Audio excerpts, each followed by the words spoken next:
go through some examples using the expression for the gravitational acceleration that an object will exert. And to remind you, if we had a gravitational acceleration of 10 meters per second squared, which is approximately what it is for the surface of planet Earth, that means if I drop an object for every second that it falls, its speed is going to increase by 10 meters per second. So after it's fallen for a second, it'll be going 10 meters per second if it started from rest. If it's in free fall for 2 seconds, after 2 seconds it'll be going 20 meters per second. And so it's a way of giving you an indication of how strong the gravitational field caused by an object is. So start off with a little sketch. If I've got one gravitating mass, big M, another gravitating mass, little m, and we draw the distance in between them, or between their centers. So that distance between the two is d. Then Newton's law of universal gravitation will tell us how strong the force of gravity that each exerts on the other is. And that will be the force of gravity is the universal constant of gravitation, big G, times the big mass times the little mass, divided by the distance separating their centers, squared. So force of gravity follows an inverse square law in distance. I'm going to redraw this sketch. So we're going to think about this in a little bit different context. So instead of having like 2-point masses, or the center of the two masses separated by a distance d, I'm going to let big M correspond to a planet, and little m is going to be a test mass on the surface of that planet. So we want to rethink of this as follows. So I'm going to have a planet of mass big M, and sitting on its surface is some object that's going to feel its gravitational force.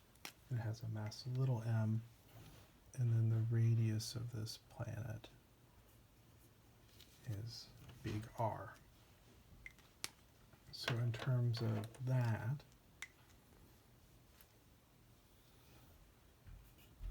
the force of gravity exerted on the mass little m is going to be universal constant of gravitation, mass of the planet over its radius squared, times the mass little m.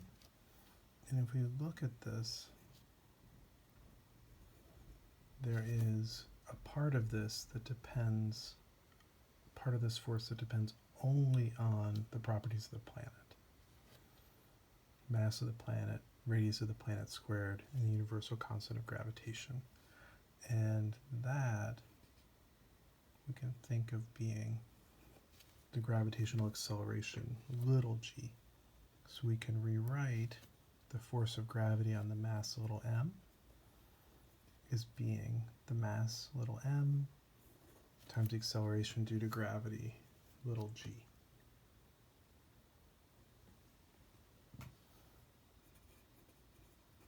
And then instead of calling it like the force of gravity and be all highfalutin about it, you'd normally just call that the weight.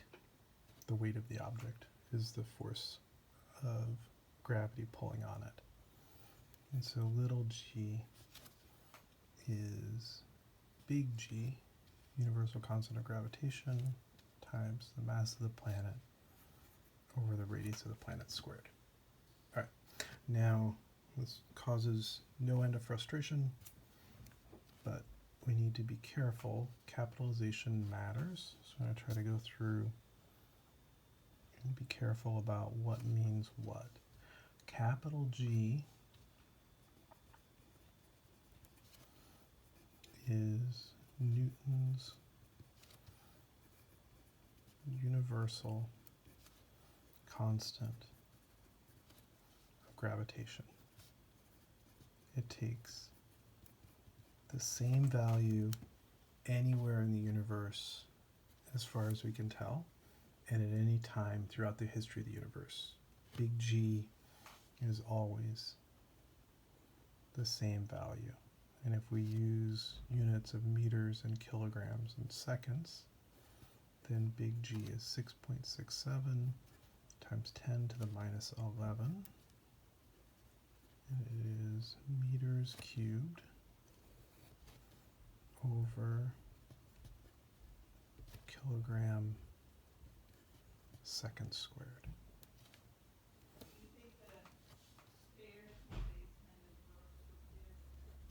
Little g is the local acceleration due to gravity. And this is going to depend upon, well, what planet we happen to be on, what its mass is, and what its radius is. And little g is measured in, because it's an acceleration, meter per second squared.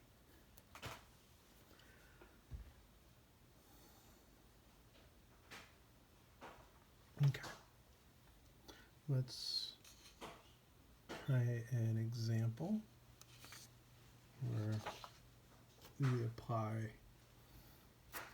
that equation for the acceleration due to gravity and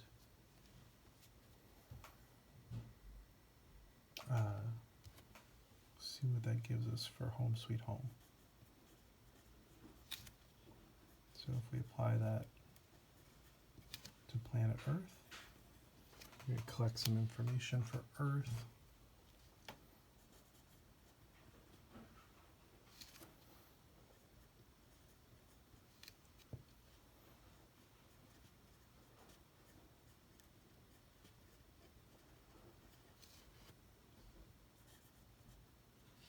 So its mass, 5.97 times 10 to the 24th kilograms.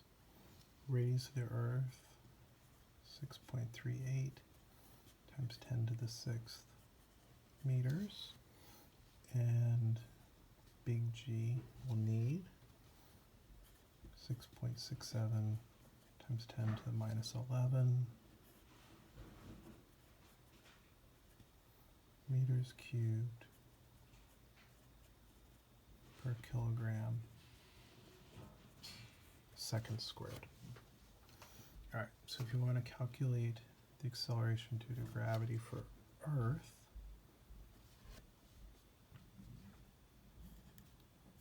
big G, mass of Earth, over radius of the Earth squared.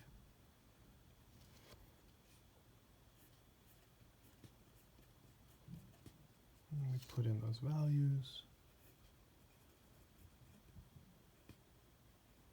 Meters cubed per kilogram second squared.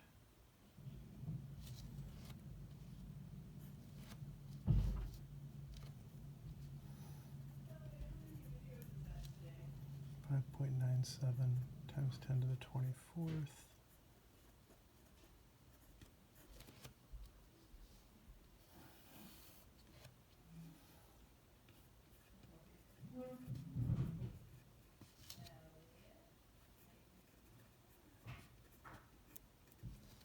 Meters squared. And then what does that work out to when you calculate that?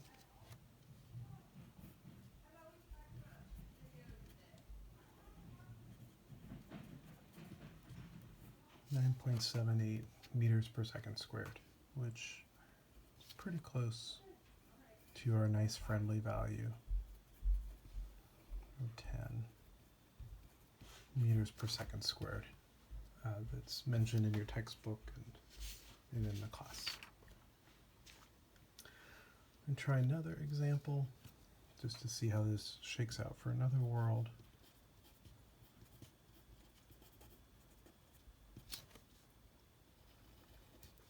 So for the planet Mars, Mars's mass is smaller compared to Earth, 6.42 times 10 to the 23rd kilogram. And its radius is also smaller, about half the radius of Earth, speaking roughly, 3.40 times 10 to the 6th meters.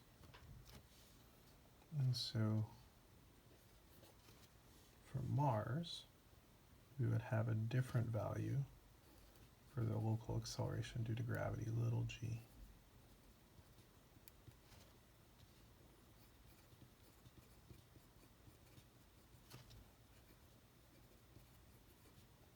So same value for big G.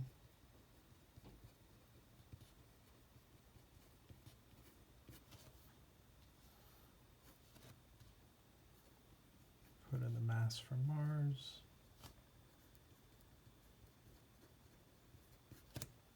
And radius of Mars and square it.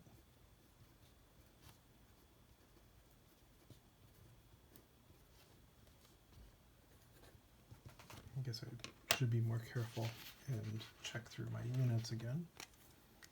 So I'm going to have a kilogram, cancel out a kilogram. Once I square this meter in the denominator, that's going to cancel out 2 powers of meter in the numerator. So this will give me meter per second squared, which is what we want. And then keeping 2 digits after the decimal, 3 digits overall, 3.70 meter per second squared. So less than half of what the gravitational acceleration is here on Earth. So some consequences of that: you could jump higher, you could throw a baseball farther, you could hit a baseball farther. In general, with that weaker force of gravity, all of your sports ball games are going to be, in some sense, like more exciting, more exemplary. Records would be set all over the place if you had a corresponding weight of every object being less than half of what you're used to.